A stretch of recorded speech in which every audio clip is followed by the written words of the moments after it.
Halo, Assalamualaikum warahmatullahi wabarakatuh.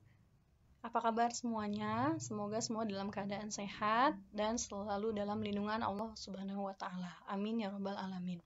Ketemu lagi dengan Miss Rifka, masih dengan pembelajaran yang sama, materi yang sama, pelajaran agama Islam, tapi di kelas yang berbeda. Karena sekarang Miss Rifka akan menjelaskan pelajaran agama Islam untuk kelas 3. Oke, silakan langsung dilihat di layarnya.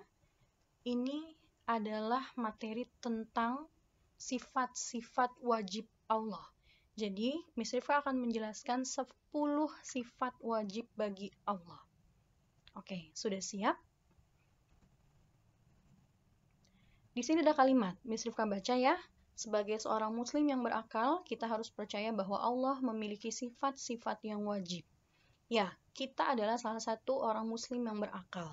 Kenapa? Karena kita bisa bersekolah, kita mampu membaca, dan kita mampu melaksanakan ibadah. Ya, salah satunya adalah sholat. Jadi, kita disebut sebagai seorang muslim yang berakal. Dan kita harus percaya bahwa Allah memiliki sifat-sifat yang wajib.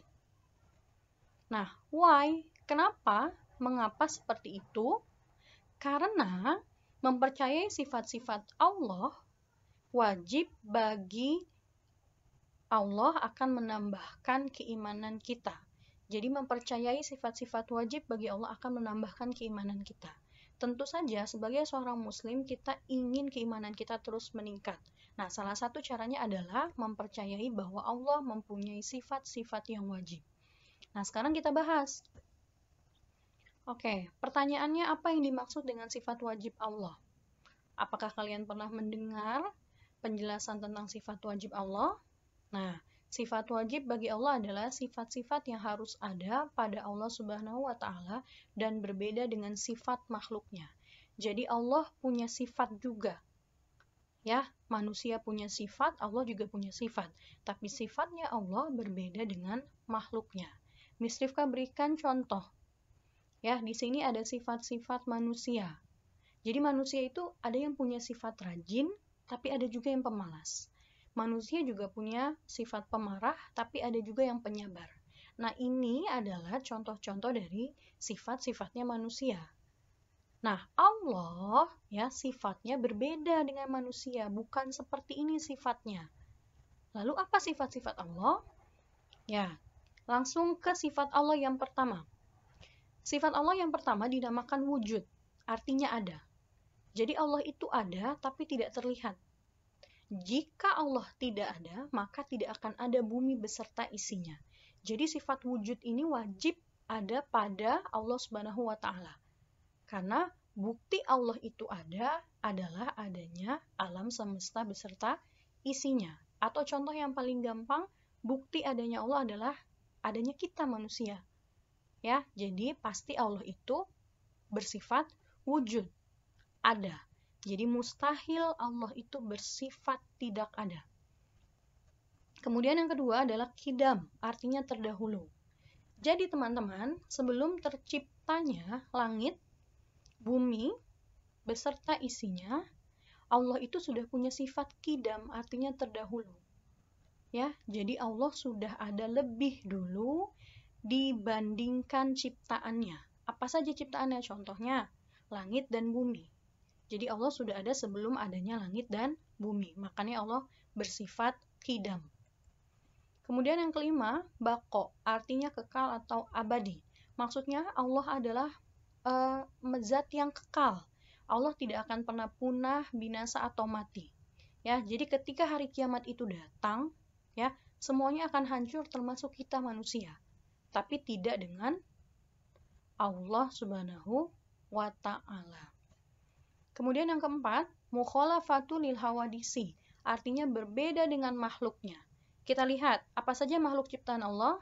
Nah, ini ada batu, sungai, awan, matahari, dan pepohonan, ada bulan dan bintang, ada manusia tentunya, ada hewan, dan ada tumbuhan. Nah, ini adalah contoh-contoh ciptaan Allah.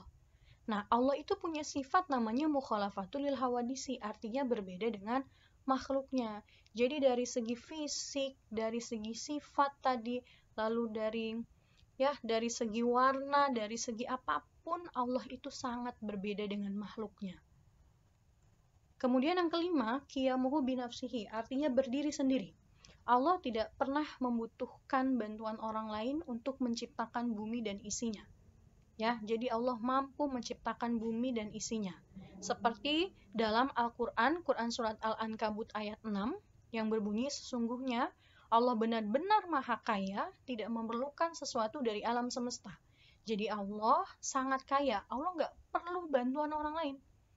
Karena Allah mampu berdiri sendiri. Artinya Allah mampu menciptakan apapun sendirian tanpa meminta bantuan orang lain. Yang keenam, wahdaniyah artinya esa. Esa artinya satu. Jadi teman-teman, Allah tidak mungkin ada dua atau ada tiga. Karena Allah punya sifat wahdaniyah, artinya esa. Kemudian yang ketujuh, kudrat, artinya berkuasa. Jadi Allah berkuasa menciptakan apa saja karena Allah adalah raja di bumi ini. Ya, jadi terserah Allah. Allah mau menciptakan apa saja, ya Allah bisa. Karena Allah berkuasa. Kemudian yang kedelapan, irodat, artinya berkehendak. Allah itu menentukan segala sesuatu sesuai dengan kehendaknya atau keinginannya. Contoh, ini adalah siklus kehidupan manusia. Ya, kita dari bayi, kemudian kita menjadi anak, remaja, dewasa, tua, kemudian meninggal dunia. Nah, pertanyaannya, apakah ada manusia yang sebelum menjadi tua tapi dia sudah meninggal dunia? Ya, tentu ada dan banyak sekali. Nah, mereka meninggal itu atas kehendak dari Allah. Jika Allah ingin mematikan kita sebelum kita menjadi dewasa atau sebelum kita menjadi old age, menjadi tua, yaitu kehendak Allah Subhanahu wa Ta'ala. Kesembilan, ilmun artinya mengetahui. Jadi Allah mengetahui atas segala sesuatu. Dan sesungguhnya kami telah menciptakan manusia dan mengetahui apa yang dibisikkan oleh hatinya. Dan kami lebih dekat kepadanya daripada urat lehernya. Jadi teman-teman, kita berbicara dalam hati, Allah maha mendengar. Ya, jadi yang tidak diketahui manusia, tapi Allah tahu. Ya, jadi tidak boleh berbohong. Itu intinya. Karena Allah maha mengetahui. Dan itu sifatnya yang bernama ilmun, artinya mengetahui. Kemudian yang terakhir, sifat Allah adalah hayat, artinya hidup. Hayat berarti hidup dan tidak pernah mati ataupun musnah.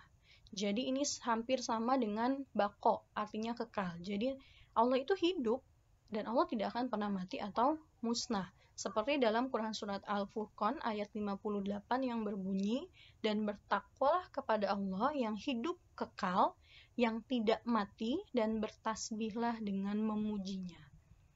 Ya, jadi sifat Allah yang terakhir adalah hayat, artinya hidup.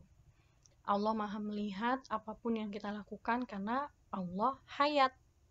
Karena Allah hidup. Dan Allah tidak akan pernah mati. Karena Allah punya sifat bako yang tadi yang bisa Rifka jelaskan, yang artinya kekal. Ya teman-teman, inilah 10 sifat wajib bagi Allah Subhanahu wa Ta'ala. Sebenarnya jumlah sifat wajib Allah itu ada 20, tapi untuk materi tentang sifat wajib ini Miss Rifka hanya menjelaskan 10 saja. Dan mudah-mudahan yang Miss Rifka jelaskan ini bermanfaat dan kalian juga bisa menghafalnya ya, dari 1 sampai 10 sifat wajib bagi Allah, supaya menambah keimanan kita terhadap Tuhan kita, yaitu Allah Subhanahu wa Ta'ala. Oke teman-teman, cukup sampai di sini video pembelajarannya. Kurang lebihnya, Miss Rifka mohon maaf. Dan wassalamualaikum warahmatullahi wabarakatuh. See you.